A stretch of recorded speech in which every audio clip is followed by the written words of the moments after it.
का second day है और मैं कोशिश करूंगी कि इसी वीडियो में आपकी बेसिक ग्रामर के सभी कंसेप्ट क्लियर हो जाए।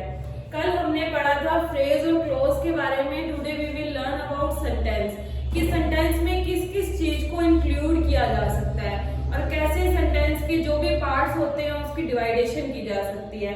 मेनली हम सेंटेंस को टू पार्ट्स के अंदर डिवाइड कर सकते हैं।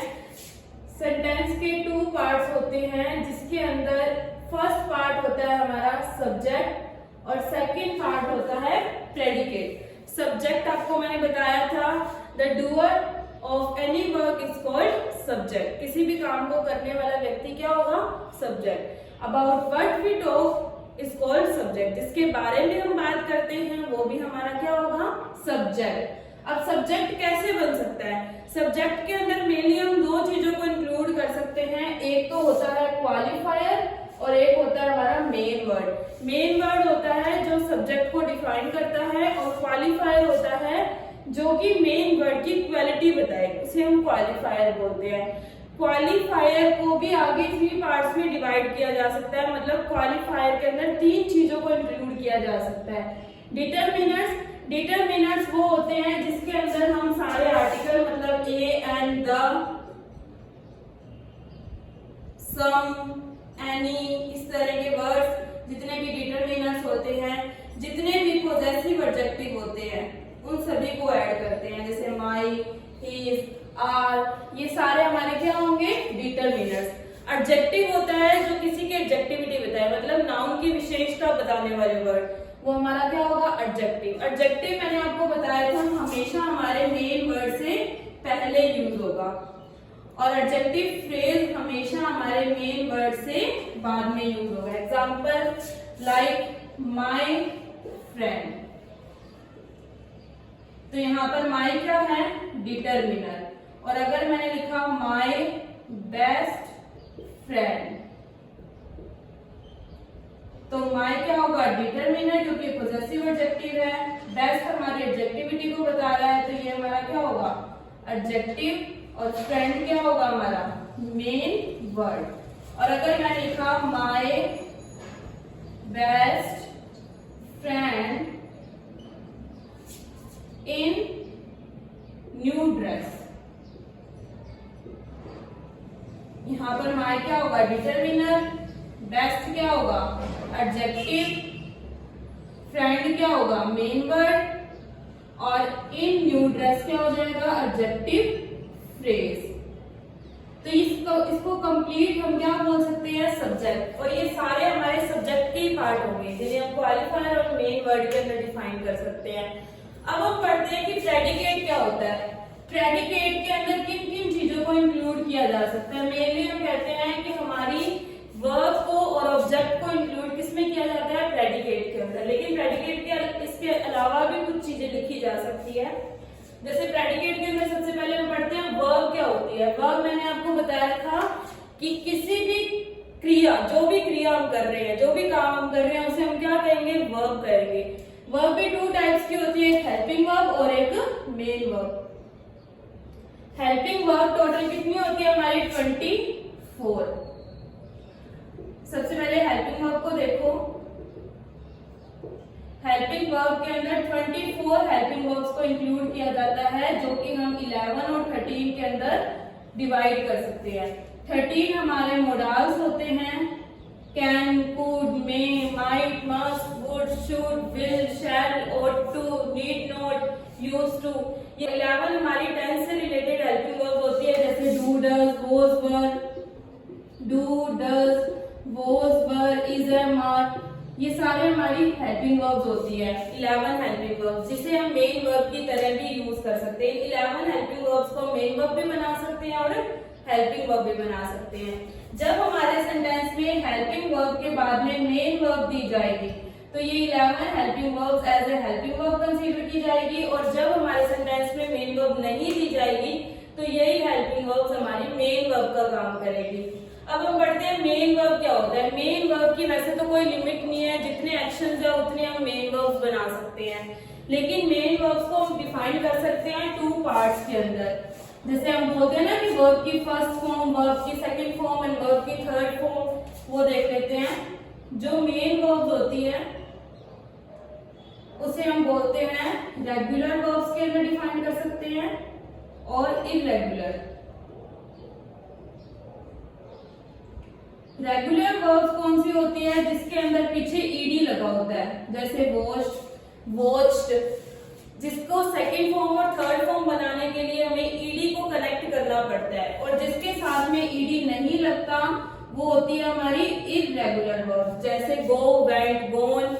इस तरह की वर्ब्स क्या होती है? हमारी इररेगुलर वर्ब्स, जिसके पीछे ईडी नहीं है वो इररेगुलर, जिसके पीछे ईडी है वो रेगुलर वर्ब्स। इसे भी हम आगे 5 पार्ट्स में verb first, verb second, verb third, verb fourth and verb की 5th फॉर्म में डिफाइन कर सकते हैं। जो वर्ब की फर्स्ट फॉर्म होती है वो प्लूरल होती है हमेशा, और प्लूरल सब्जेक्ट के साथ यूज की जाती है। जैसे मान लो गो है, तो ये गो क्या होगा? प्लूरल, वर्ब की फर्स्ट फॉर्म। सेकंड फॉर्म हमेशा डिनोट करती है पास्ट को, वेंट, और थर्ड फॉर्म यूज होती है परफेक्ट के अंदर, गॉन।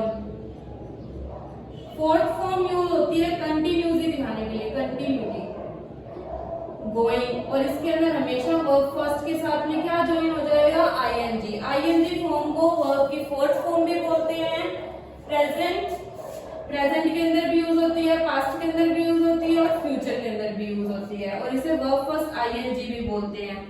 और वर्ब की 5th फॉर्म होती है वो सिंगुलर को डिनोट करती है। सिंगुलर बनाने के लिए हमें वर्ब में क्या लगाना पड़ता है? एस या ईएस, तो वो क्या बन जाती है? सिंगुलर। अब मेन वर्ब का कंसेप्ट हमारा क्लियर हो गया है कि प्रेडिकेट के अंदर हम मेन वर्ब और वर्ब को इंक्लूड मस्ट करते ही करते हैं, क्योंकि सेंटेंस हमारा मेन वर्ब के बिना नहीं बनाया जा सकता। अब हम पढ़ते हैं कि ऑब्जेक्ट कैसे बनता है। कई सेंटेंसेस में ऑब्जेक्ट होता है, कई सेंटेंसेस में ऑब्जेक्ट नहीं होता। जिन सेंटेंसेस में ऑब्जेक्ट नहीं होता उन सेंटेंसेस को या उन वर्ब्स को बोलते हैं मोनोवर्ब्स, और जिन सेंटेंसेस में हमारा सब्जेक्ट ऑब्जेक्ट होता है उसे हम बोलते हैं डायवर्ब्स। ऑब्जेक्ट भी 2 टाइप्स के होते हैं, डायरेक्ट ऑब्जेक्ट और इनडायरेक्ट ऑब्जेक्ट। अब देखो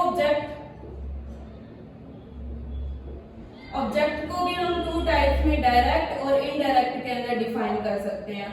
डायरेक्ट ऑब्जेक्ट वो होता है जब हमारी वर्ब से हमें व्हाट का आंसर मिले, तो वो क्या होगा? हमारा डायरेक्ट ऑब्जेक्ट। और इनडायरेक्ट ऑब्जेक्ट होगा जब हमें whom का आंसर मिले। जैसे मैंने बोला आई टीच इंग्लिश,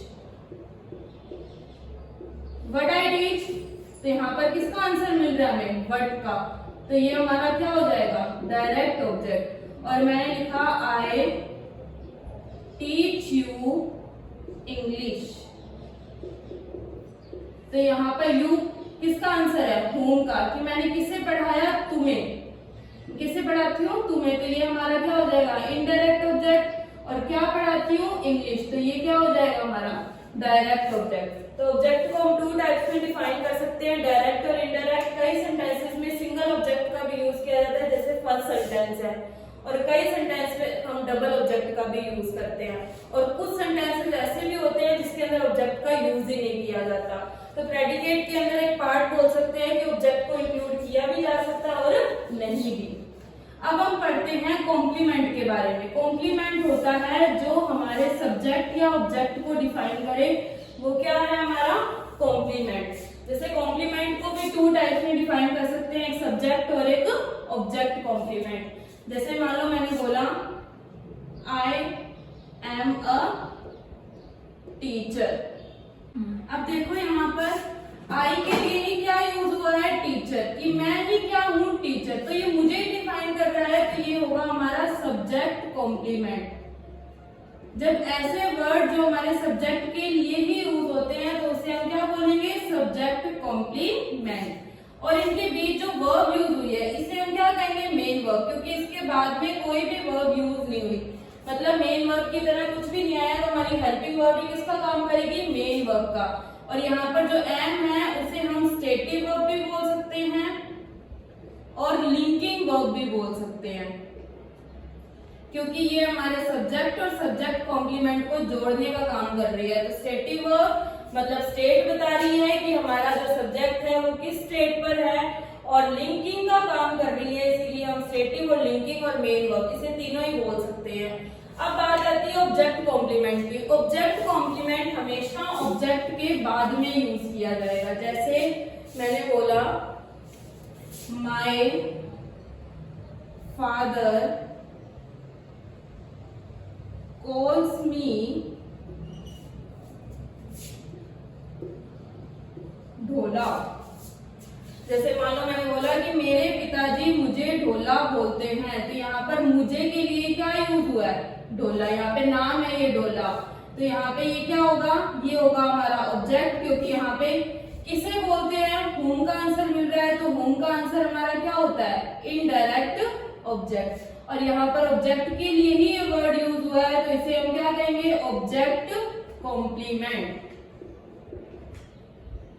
और हमारे मेन सब्जेक्ट के बाद का जितना भी पार्ट होता है उसे हम क्या बोलते हैं, प्रेडिकेट। ठीक है। अब हम पढ़ते हैं एडवर्ब फ्रेज के बारे में। एडवर्ब मैंने आपको बताया था किसी भी सेंटेंस के अंदर अगर हमें 4 चीजों का आंसर मिल रहा है, कौन सी 4 चीजें, एक तो why, where, how and when, और ग्रुप ऑफ वर्ड है तो उसे हम क्या कहेंगे, एडवर्ब फ्रेज। जैसे my mother is going to temple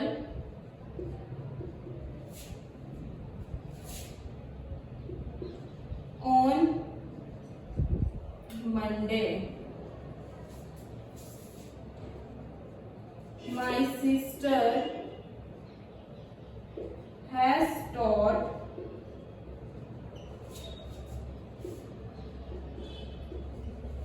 a chapter in the school.